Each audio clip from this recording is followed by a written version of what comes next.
Of the our. तो अभी इस वक्त देवेंद्र फडणवीस नजर आ रहे हैं। बीजेपी और शिवसेना के जो संख्या नजर आ रही, संख्या बल उसके हिसाब से बता रहे बीजेपी लीड कर रही है और निकाय चुनाव में, और दूसरे नंबर पर एकनाथ शिंदे की पार्टी है, शिवसेना है। तो महाराष्ट्र में ठाकरे ब्रदर्स 5वें नंबर पर पहुंच गए हैं। ये बहुत बड़ी खबर है। महाराष्ट्र है, मराठी मानुष है, मराठी अस्मिता है, लेकिन ठाकरे ब्रदर्स 5वें नंबर पर पहुंचना ये बड़ी खबर है, क्योंकि ये एकमात्र मुद्दा है जिसे लेकर लगातार महाराष्ट्र की विधानसभा चुनाव भी लड़े और उसके बाद अब बीएमसी भी, लेकिन उसमें भी पीछे 5वें नंबर पर पहुंच गए। रोहित जी अगर आप इस सवाल का जवाब दें, बहुत नजदीक से महाराष्ट्र को समझते हैं, 5वें नंबर पर ठाकरे ब्रदर्स का आना, ये देखिए तस्वीरें भी आ रही, जश्न की तस्वीरें भी आने लगी है मुंबई से। जैसे जैसे रुझान आ रहे हैं, जश्न शुरू हो गया है, होली मनने लगी है मुंबई में।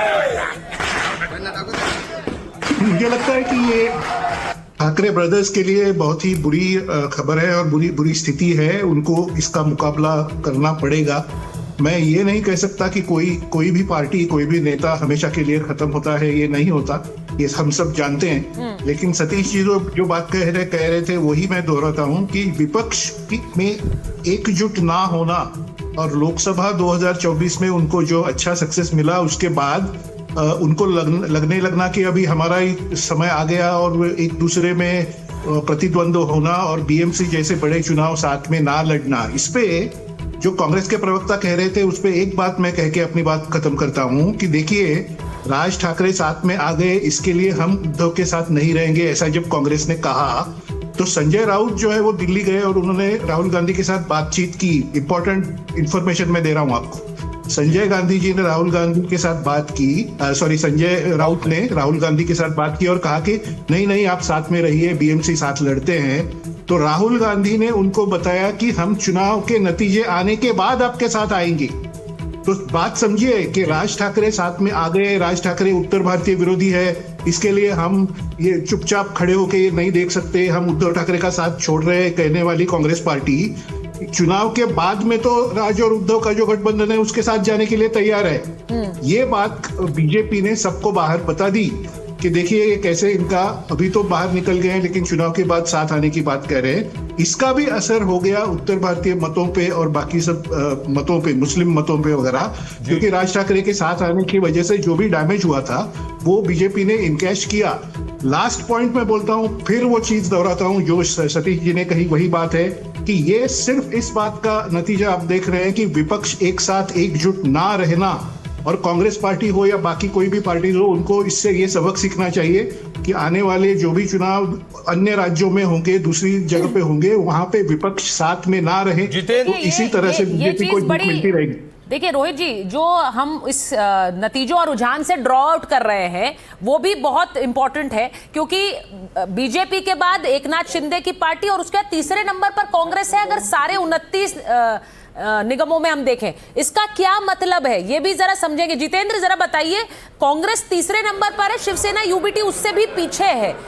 और मैं जितेंद्र से आपके सवाल में जुड़ दूं। जितेंद्र, आपने उद्धव ठाकरे का भी इंटरव्यू किया, क्या आप सेंस कर पा रहे थे कि उद्धव ये समझ रहे हैं कि जो मराठा मानुष वोटर है वो उनसे खिसक रहा है, वो उनको लग रहा था कि वो अपनी पुरानी स्ट्रैटेजी पर चले जाएं जो शायद 2 दशक पहले थी, फिर उसे अपनाएं। पहला काउंटर है एकनाथ शिंदे को काउंटर करना, लेकिन वो ग्राउंड पर नहीं उतर रहा है। देखिए, मैंने उनका पूरा कैंपेन जो है उसका एनालिसिस किया और उनके साथ जो मेरी बातचीत हुई थी उसके बाद में मैं इस कंक्लूजन पे पहुंचा हूं कि 4 मोटे मुद्दे हैं जिसकी वजह से उद्धव ठाकरे वाली शिवसेना की यह हालत हुई। पहला कि उन्होंने राज ठाकरे के साथ हाथ मिला लिया, जिसकी वजह से जो मुस्लिम समर्थन और जो गैर मराठियों का समर्थन उनको मिल रहा था वो हट गया। दूसरा बड़ा कारण यह है कि जमीन पर उनकी प्रेजेंस नहीं थी। उन्होंने इस बार एक नई चुनावी रणनीति अपनाई कि हम जो है सभाएं वगैरह नहीं लेंगे इतनी, हम जो है शाखाओं में विजिट करेंगे। ये उनके लिए नुकसानदेह साबित हुआ।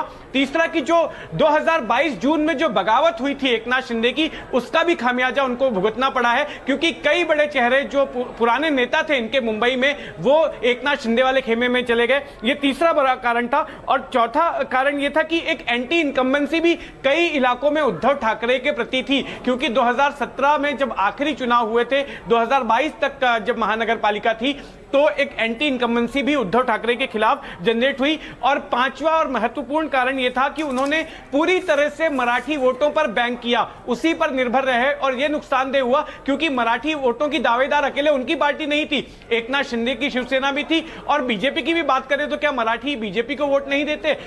अमित साटम जो कि मुंबई बीजेपी के अध्यक्ष हैं वो मराठी हैं, महाराष्ट्र प्रमुख रविंद्र चौहान वो मराठी हैं, देवेंद्र फडणवीस मराठी हैं। तो अकेले सिर्फ उद्धव ठाकरे वाली शिवसेना या राज ठाकरे वाली शिवसेना ही मराठी वोटों की दावेदार नहीं थी, यानी वो ठेकेदारी खत्म हो गई। और इन और पांच इस वक्त तो कारणों एक की और वजह बड़ी से खबर निकल उद्धव कर आ ठाकरे रही है की ये गति जितेंद्र, हुई। जिसको मैंने अभी कहा भी कि महाराष्ट्र मराठी वोटर, मराठी अस्मिता, अब ऐसा लग रहा है इसका सबसे बड़ा जो एक झंडा बरदार है वो देवेंद्र फडणवीस है। देवेंद्र फडणवीस क्योंकि सबसे बड़ा चेहरा बनकर उभर रहे हैं, और मराठी अस्मिता की बात तो इस बीएमसी और बाकी निकाय चुनाव में है ही। बड़ी खबर बता रहे हैं, कांग्रेस लातूर में 20 सीटों पर आगे, कोल्हापुर में कांग्रेस 26 सीटों पर आगे। तो कांग्रेस के लिए अच्छी खबर जो बता रही हूं।